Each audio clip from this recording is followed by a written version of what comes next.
The power of EDGE isn't that it eliminates uncertainty. That's impossible. The power is that it gives you a systematic way to navigate through it while maintaining your strategic coherence. And here's what I've seen in my work with leaders.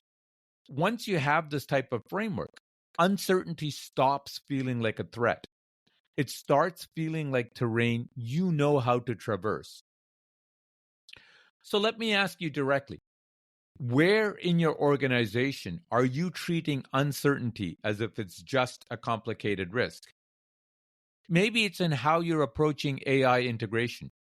You're running cost-benefit analyses and ROI projections when what you really need is the capability to learn and adapt as the technology evolves. Maybe it's in your business succession planning. You're identifying backup candidates when what you really need is building leadership capability that can handle scenarios you haven't imagined yet. Maybe it's in your strategic planning process. You're forecasting market conditions when what you really need is sensing systems that detect when your assumptions are breaking down.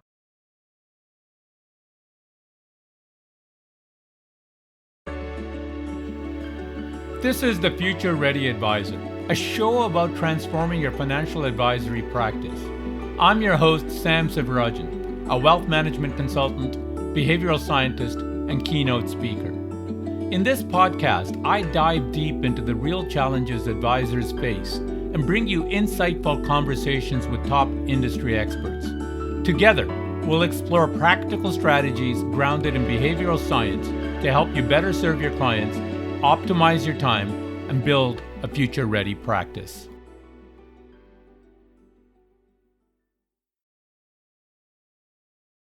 Welcome to the Future Ready Advisor, the podcast that explores how to get future-ready in high-stakes, high-change situations.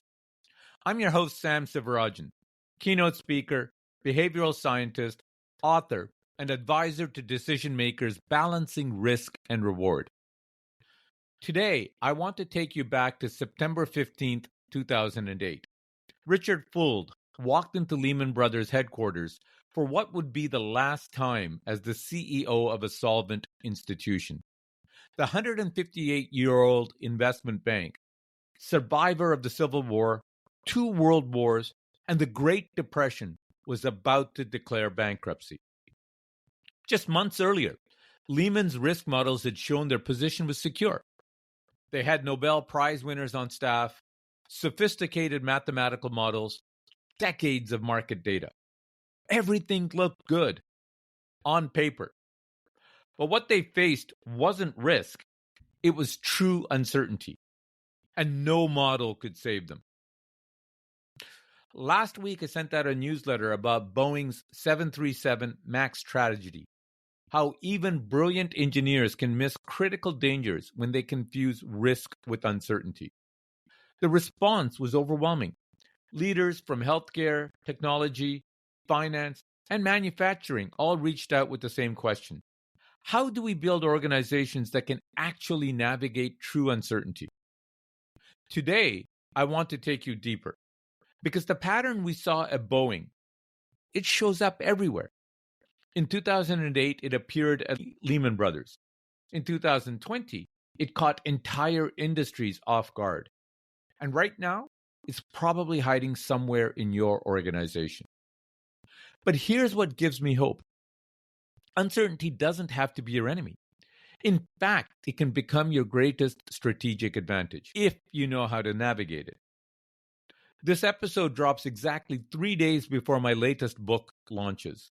It's called The Uncertainty E.D.G.E. Lead with clarity, adapt with confidence, win with conviction.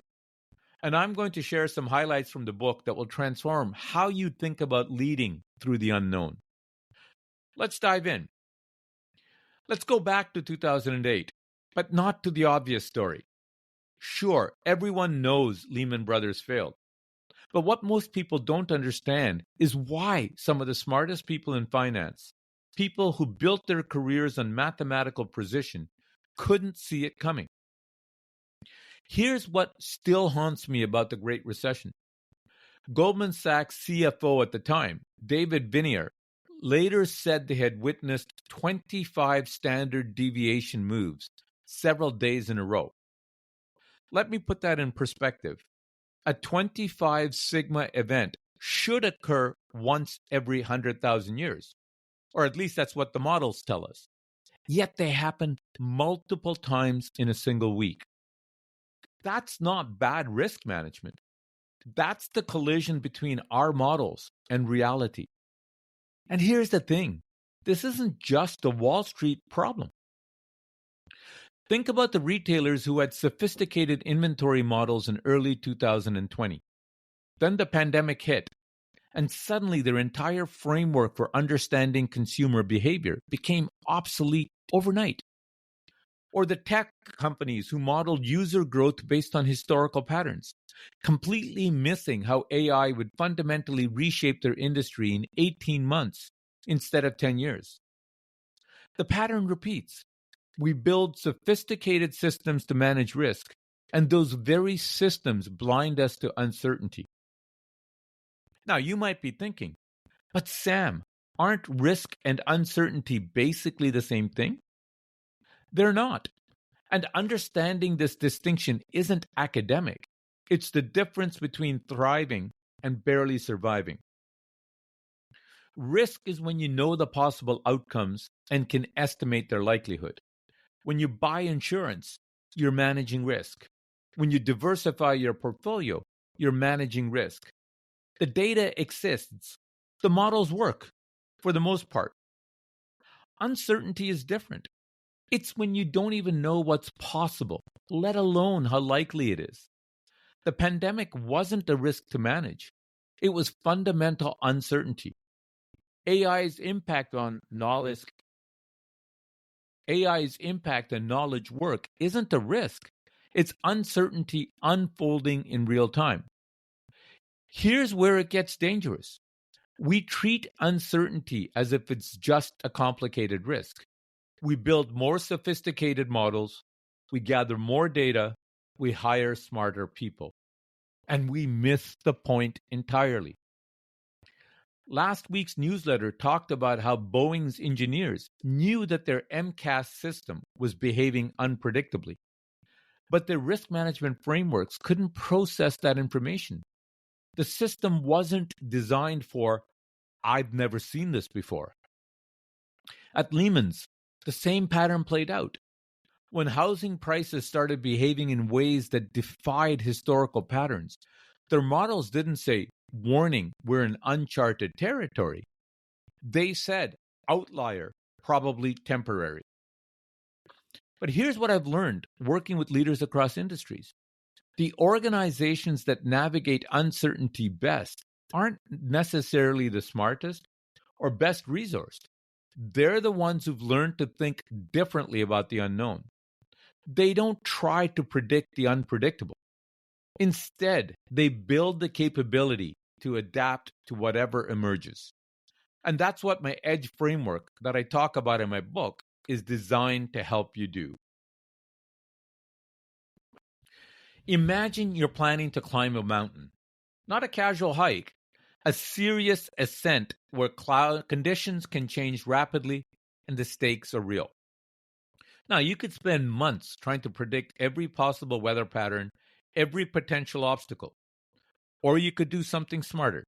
Build a robust foundation and develop the capability to navigate whatever you encounter. That's exactly what the EDGE framework does for uncertainty. Let me walk you through it because this is the heart of what separates leaders who freeze from those who advance. First, establish your foundation. Before you can navigate uncertainty, you need stability. This isn't about controlling everything. It's about creating a strong base. Think back to Lehman Brothers. What could they actually control? Their risk exposure, their liquidity reserves, their transparency with regulators. What couldn't they control? Global housing markets, investor panic, the Federal Reserve's timeline. The mistake wasn't that they couldn't control everything. The mistake was not distinguishing between the two. In the book, I break this established pillar into 4 crucial elements. 1, Control. Focusing your energy on what you can actually control. 2. Align. Getting crystal clear on aligning your actions with your priorities. 3. Span. Balance immediate needs with long-term vision. 4. Track. Measure what actually moves the needle. Here's why this matters. When uncertainty hits, you need to know instantly what you can and can't influence. You need clarity about the priorities when everything feels urgent, and you need to balance surviving today with positioning for tomorrow. This is the 4 elements of the established step of my EDGE framework. The second pillar is diagnose. Cut through the noise and bias.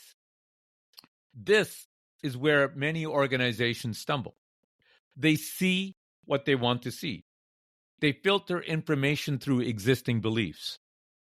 Remember that CFO talking about 25 Sigma events? That should have been a wake-up call. It should have warned him that our models no longer describe reality. Instead, it became an interesting statistical anomaly. In the book, I give you tools to cut through your own biases. The 6 thinking hats is one framework to expand your perspective. A pre-mortem analysis is another tool to spot failure points before they manifest. The inside view versus outside view is yet another way to reality test your assumptions. Because here's the truth. You can't navigate what you can't see or understand clearly. The third pillar in the framework is go, moving without haste or hesitation. Uncertainty creates 2 dangerous extremes in leaders. Either haste, rushing in quickly without thinking it through, or hesitation, analysis paralysis, in other words, waiting for perfect information. Some leaders freeze, waiting for perfect information that will never come. Others charge forward recklessly, confusing motion with progress. The successful leaders do neither. Think about the companies that thrived during the 2020 pandemic crisis. They didn't have better predictions. They had better processes for moving forward thoughtfully when the path ahead wasn't clear. The go phase is about decisive action informed by clear thinking. It's about taking meaningful steps while preserving the flexibility to adjust. The 4th step is evolve, pivoting with purpose, not panic. Now, this is where the magic happens, because uncertainty doesn't end just because you've got a plan in place. As Mike Tyson famously observed, everyone has a plan until they get punched in the mouth. And the reality is, every one of us will get punched in the mouth. Markets shift, technology disrupts, crises emerge. The question isn't whether conditions will change. It's whether you've built the capability to evolve and adapt when they do. Look at what happened after 2008. Some financial institutions spent years defending their pre-crisis models. Others, like JP Morgan, used the crisis as a forcing function to rebuild their approach to risk entirely. Evolution isn't about abandoning your principles. It's about adapting your methods while staying true to what matters most. The power of EDGE isn't that it eliminates uncertainty. That's impossible. The power is that it gives you a systematic way to navigate through it while maintaining your strategic coherence. And here's what I've seen in my work with leaders. Once you have this type of framework, uncertainty stops feeling like a threat. It starts feeling like terrain you know how to traverse. So let me ask you directly, where in your organization are you treating uncertainty as if it's just a complicated risk? Maybe it's in how you're approaching AI integration. You're running cost-benefit analyses and ROI projections when what you really need is the capability to learn and adapt as the technology evolves. Maybe it's in your business succession planning. You're identifying backup candidates when what you really need is building leadership capability that can handle scenarios you haven't imagined yet. Maybe it's in your strategic planning process. You're forecasting market conditions when what you really need is sensing systems that detect when your assumptions are breaking down. Here's what I learned from 3 decades in leadership. The next wave of disruption won't come from directions you're currently monitoring. That's literally the definition of uncertainty. But you can prepare, not by trying to predict the unpredictable, but by building organizational capabilities that can respond to whatever emerges. The EDGE frameworks gives you that capability. It's not theory. It's practical tools I've used personally and with clients managing billions of dollars through unprecedented change. And it works because it doesn't fight human nature. It works with how we actually think and make decisions under pressure. Which brings me to why today's timing matters. This Friday, 3 days from when this podcast airs, the Uncertainty E.D.G.E launches. And here's what makes this moment special for me. For Black Friday, I'm offering something special and limited. A pre-order price that's significantly reduced from what it will be after launch. The Uncertainty E.D.G.E isn't just a book. It's a complete system for navigating uncertainty.